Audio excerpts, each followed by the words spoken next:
What's up, guys? We're here with another Raw review from September 4th, 2018. We're just going to jump right into this. So, we have The Shield beaten down by Braun, Dolph, and Drew. Basically, Braun's new team, they came out saying how basically this is our Raw now. We're going to do whatever we want. Braun said this is his yard. He's the big dog around here. The Shield comes down, interrupts them, or tries to interrupt them. They go to get in the ring. Constable Corbin calls out the locker room. Big brawl ensues. And then after that, the basically the good guys are shielding the Shield off, saying, hey, don't, it's okay. They're gone now. Braun, Dolph, and Drew flee to the back. And then Seth Rollins and Dean Ambrose break through. Roman follows, and they all go backstage. They're brawling some more. And the Shield get arrested. It was a hell of a way to open up Raw. I thought that it really, again, they're doing everything they can to get Roman over, but it was good in a way because it was crazy just to see the Shield come out and then they're just gone, and it's just like, what the hell's going to happen? I thought that was really cool. It just added to the storyline that they're trying to tell with the Shield, and we all know it's to get Roman over, but hey, it's going to work because Roman was cheered less tonight. Then we get to a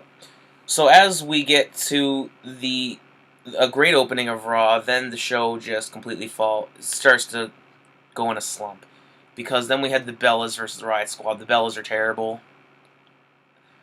They shouldn't have came back.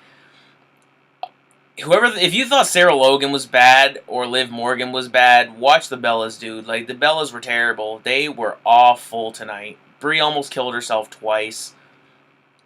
People are going on saying, oh, she had a baby, this and that. And no excuses. No excuses. She's bad. That's it. And she's still trying to backpack off Daniel Bryan's success, doing the yes kicks, trying to get the crowd behind. Awful. Awful, awful, awful. And Liv Morgan is getting better in the ring, and it's a shame that she's being overshadowed by these bums because of who they were with. And I do not like the Bellas one bit. And, of course, the Bellas went over. I think the Riot Squad should have went over in this. I did not like this match at all. Terrible.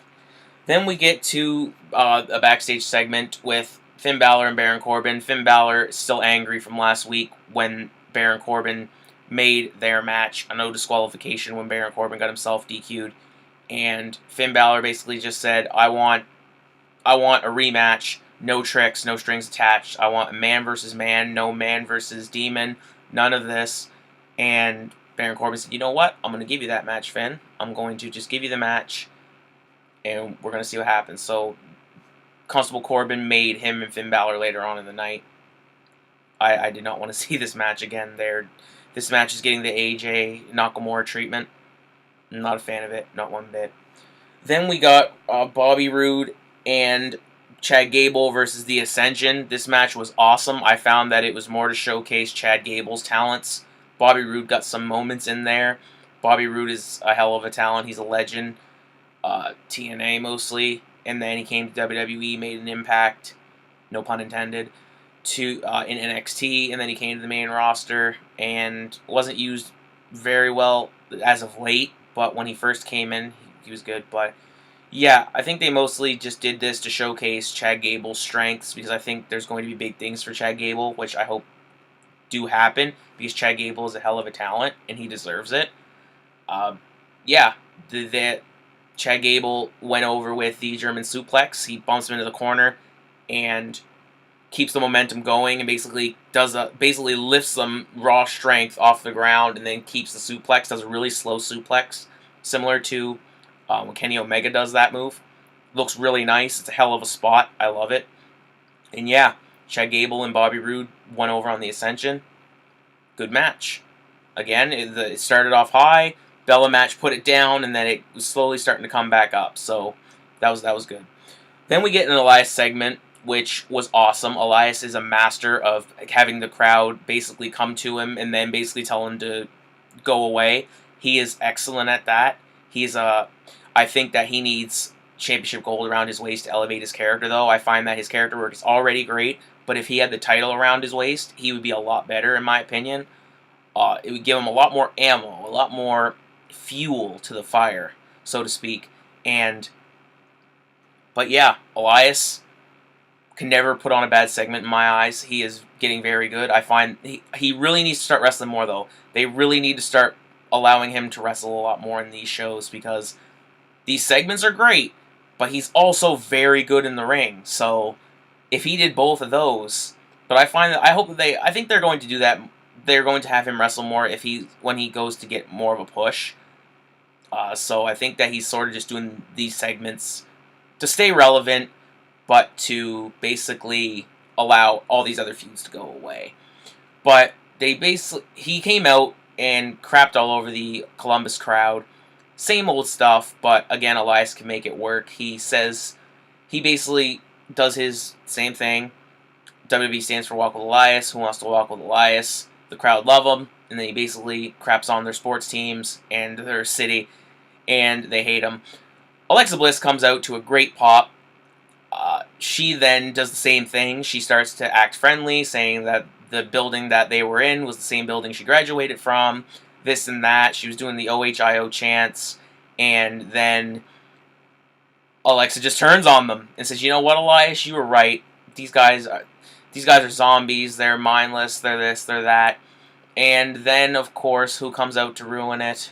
Well, no. Before then, she says, "You know what, Elias? I want you to play that song for me because I want to walk with Elias." And I was just like, what? I don't know if there's going to be a love storyline between the two. I mean, it would be interesting, but because now that Braun's a heel, I don't think they're going to really, if they're really going to feed back into the mixed match challenge thing that they had going on.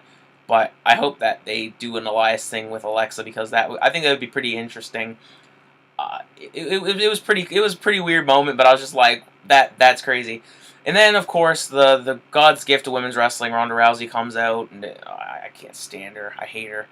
And then Natalya comes out, and it basically sets up a match: Alexa Bliss versus Natalya. Another match. I'm getting sick of this too. Honestly, it's a waste of women's wrestling spots. This should have been just a segment and not a match, because then we could have had other women come in with more talent to wrestle. I'm not discrediting Natalya. I'm more discrediting Alexa's in-ring work. It's not great. Her character work's good, but her in-ring work is not. This match it went on. I kind of tuned out. I'm not interested in this feud, so I'm not really interested in the match itself. Then Alexa puts on the work, probably, arguably, since the Stephanie McMahon armbar. It's probably the second worst armbar I've seen in a long time. And this armbar looked bad. And Ronda comes in, starts doing her tough shtick. We all know that she's not tough. She threw Alicia Fox around. She does the same. Listen, folks. I'm gonna break it down for her. What I said in the comments. She's like that cousin, that little cousin that wants to play you in a fighting game, and just let me give you this one. For those of you who played Tekken, we all know who Eddie is. The most cheap character if spammed. Basically, Ronda's Eddie. She just comes in, does the same moves over and over and over again, and then that's it. She's a judo throwing an armbar. That's all she is. Nothing special. And just ended the segment with that. And basically, oh, Natty, are you okay? I hate Ronda, dude. She's ruining the women's division for me. At least for me. Then we get Ziggler and McIntyre and Braun backstage talking to Constable Corbin, saying, mostly McIntyre and Ziggler saying, you know what, we want a title match. We want a tag title match. And Baron Corbin says, hey, there's nothing really I can do. The Revival has a match against the B team later on tonight. They're okay to go. Nothing I can do. Dolph says, well, what if they're not? Or McIntyre says, what if they're not ready to go? Well, and he says, Constable Corbin says, you know what? If they're not ready to go, then I guess you guys are a shoo-in to go. And then Dolph Ziggler just, interesting. And then they go off screen. Braun Strowman says, you need to find me competition by the end of the night. It was kind of weird because there was like 5-6 seconds of just nothing, and then Braun continues. So I'm thinking that there was a cue backstage like, oh, hey, you can talk now. because it was weird. It was like almost like there was some words that needed to be said but weren't said. It was awkward. Then we get the B team coming out for their match against the Revival. Revival's music plays. Nothing happens. No one comes out. Then Dolph Ziggler does the record scratch, and him and McIntyre come out for their match against the B team.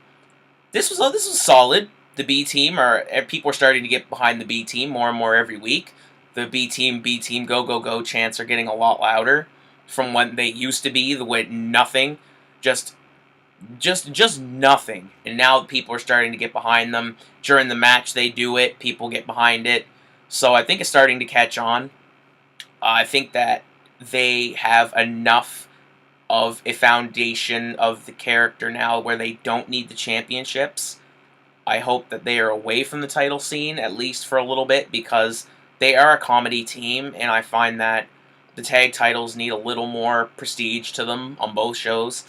And yeah, but it was a solid match. The McIntyre and Ziggler went over, doing their Claymore zigzag combo. I don't know if they have a name for that, but they basically did that, and I did not think they were going to get the pinfall, but they did. Title change on Raw. More of that needs to happen. They need to add variety to the show. That made me interested to watch the rest of the show. I was like, oh, that's cool. They won the tag titles. So, hopefully, if we get to see those guys versus the Revival, which I think was the case, they wanted a more experienced in-ring worker in Ziggler, and most likely McIntyre as well, to work with the Revival instead of Axel and Dallas. At least Ziggler is more experienced than Ziggler. Ziggler's more experienced than Dallas and Axel.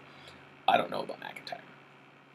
Then we got the Authors of Pain versus just jobbers.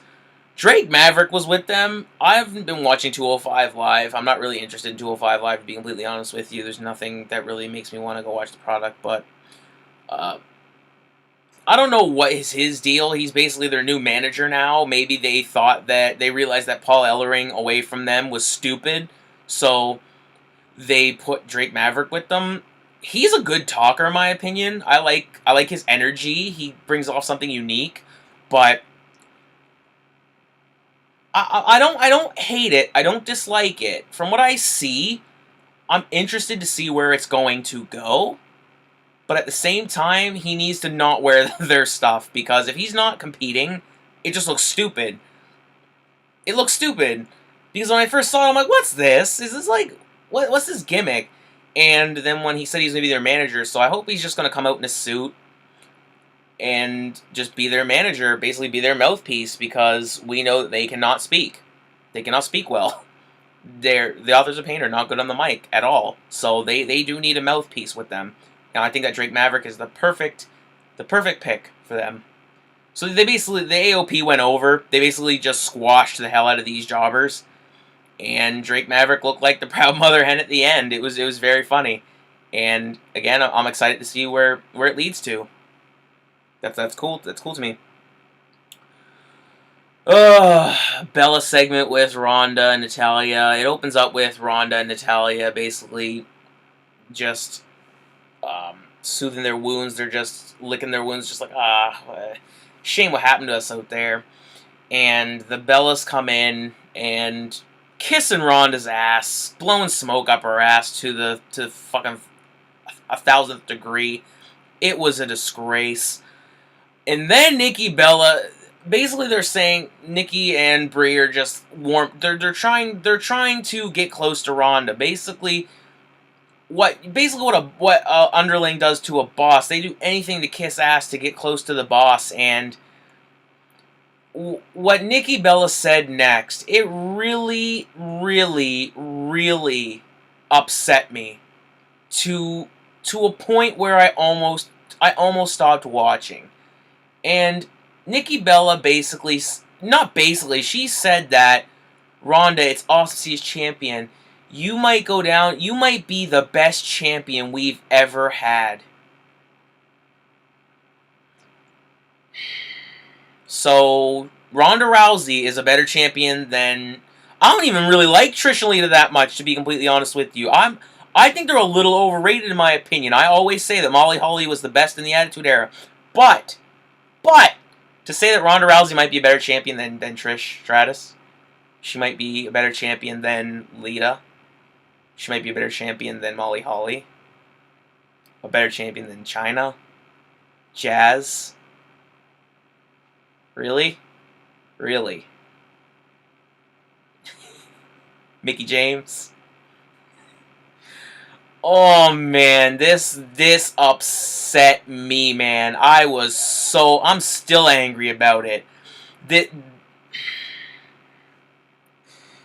yeah, she said that, and I almost tuned out, man. I was so upset with that comment. The highlight of the night, though, this next segment. HBK comes down to the ring. Such a natural. This man could walk away from the business for 5 years straight, have nothing to do with anything backstage, come back on the screen, never lose a step on the mic. He's such a natural. You can tell that his stuff is not scripted. It's all from the cuff. He's just a natural. He just has that gift. And he basically comes out and says how, you know what? I'm pretty sure that Triple H is going in this match for Super Showdown against The Undertaker as the heel. Shawn Michaels was so Team Triple H in this, basically saying how Triple H is going to be the man, he's going to do it this time, he's going to beat The Undertaker, this, and this, and the bell hits.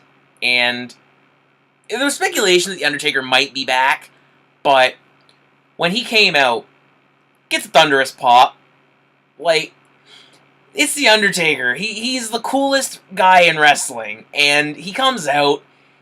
Again, The Undertaker, another man, step away from business, come back, a natural on the mic, never lose a step. And he just comes out and he cuts his promo saying, you know what, Shawn, you're saying that I'm old and he said, you know, you retired. I took your career. I put you on the shelf. And you retired. And you say that it's because of the fans, it's because of you respect. For me, he says, you know what? I think you retired because you're scared. And Shawn Michaels basically was coming out saying, Shawn Michaels just went off saying that, you know what, I stay retired. Every time I come back, everyone always chants one more match. There was a one more match chant. And he said, I always hear that. I always hear from these fans, one more match, one more match. That's all I hear.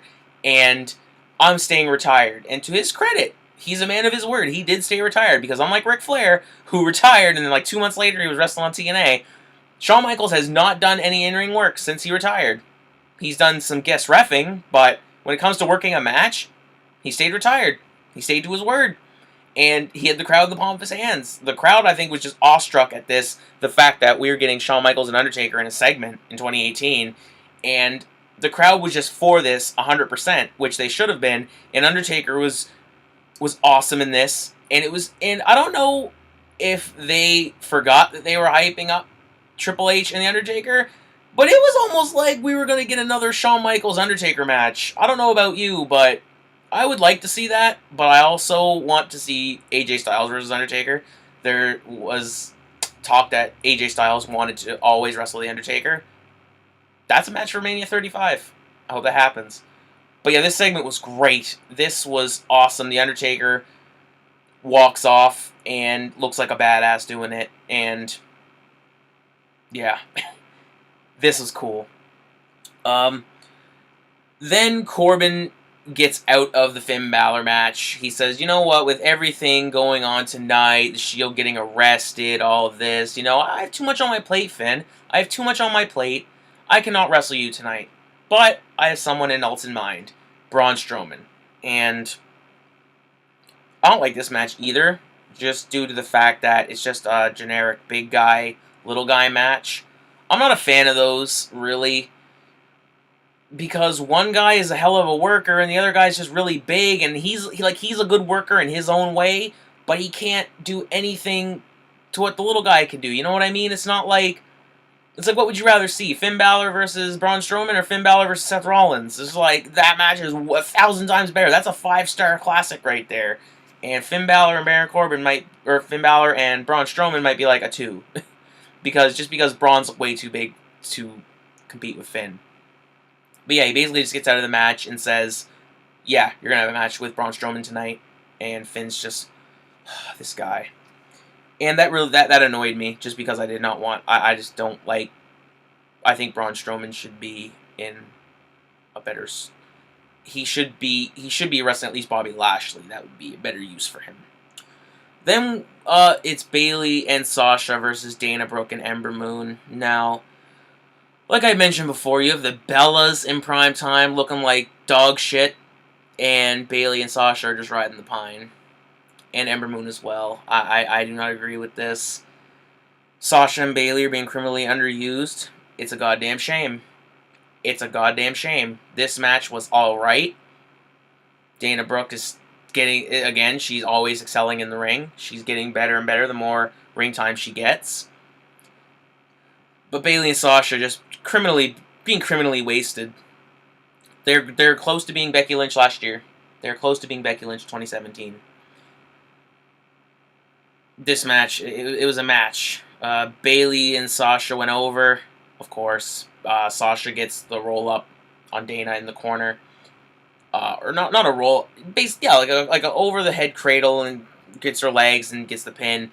Apollo and Titus were arguing the whole match, basically they each had their own game plan for Dana, and they were trying to yell out their game plan, and Dana Brooke had to basically listen to both people in her ear at the same time, screaming different plans, and it was not working. She was getting frustrated, and at the end of the match, since she lost, she basically said, you know what, I'm done. She breaks up with Titus Worldwide. This team had a lot more potential, I find, in my opinion. A lot more potential if they had to just put a little more force on the gas pedal, and they just got rid of them. So, you know what, I'm glad they at least broke up this three-person team and not Rusev Day, because if they had broke up Rusev Day and kept this team, I would have been upset. Then there was this. Such a criminal waste of another criminal waste, but the worst criminal waste, worse than Bayley and Sasha, with Bobby Lashley. So much potential in Bobby Lashley coming back. Could have been the Universal Champion, at least in the title picture. And he's doing comedy segments. With Jinder Mahal. The same Jinder Mahal that at this time last year was the WWE Champion. Basically, Bobby Lashley, Corbin said that Lashley needs to get his anger under control. He needs to do a meditation session with Jinder Mahal in the middle of the ring. And it was terrible. It was awful.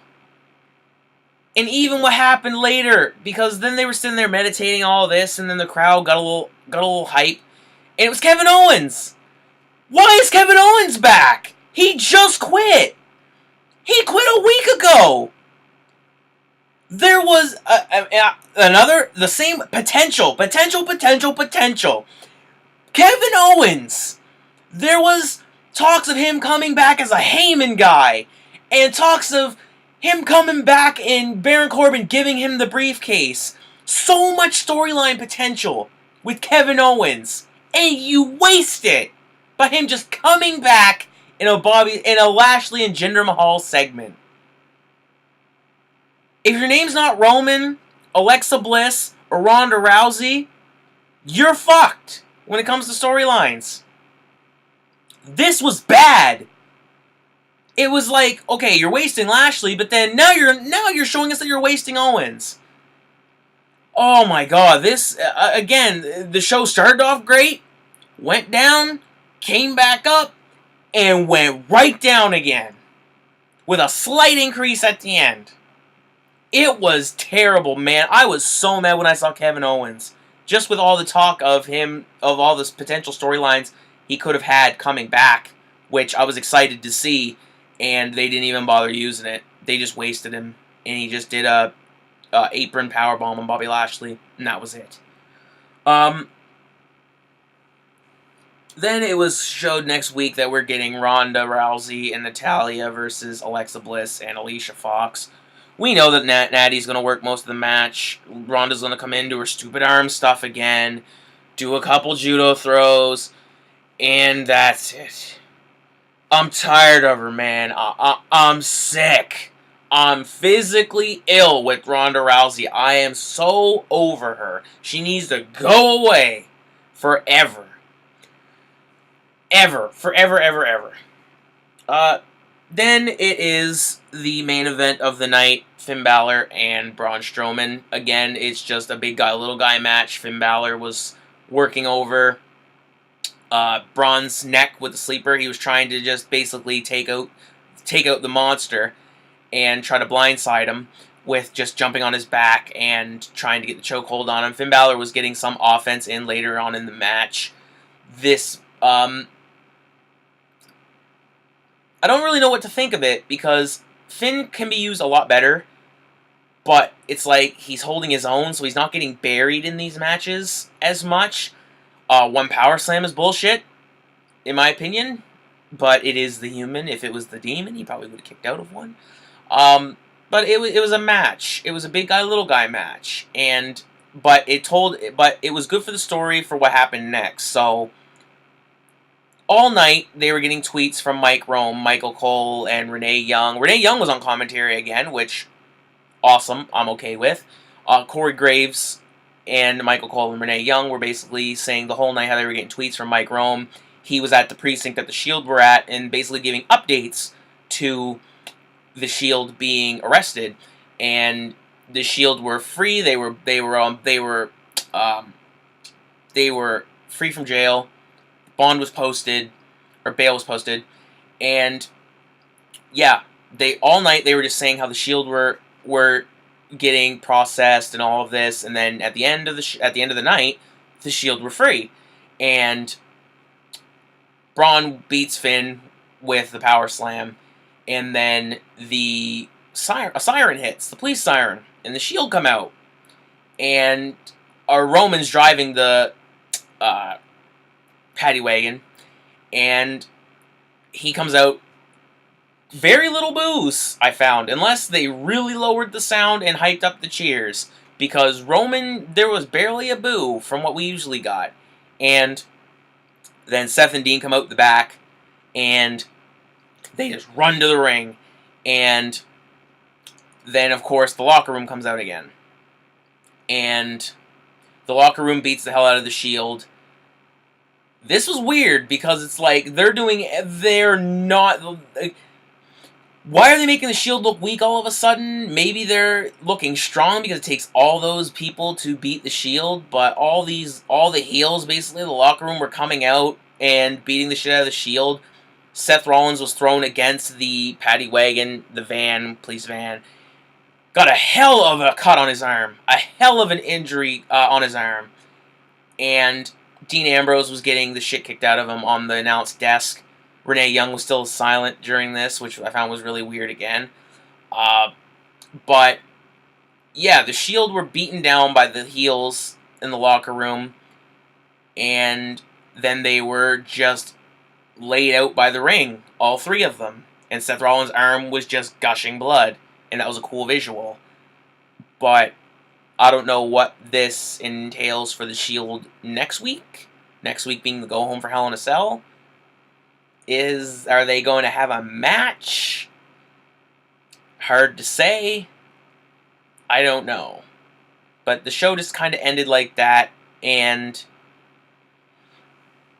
I don't know. I'm starting to get confused with these storylines now, because it's like they want to do stuff with people and then they don't, and they backpedal all the time. And it was whatever. But if I had to rate the show, I would say the show was a solid 3 out of 5. The Undertaker Shawn Michaels segment was very good. Chad Gable match was very good. The Shield getting arrested at the beginning was damn good. That was it. Most of the good things of the show were the segments, because the matches were okay. They were okay.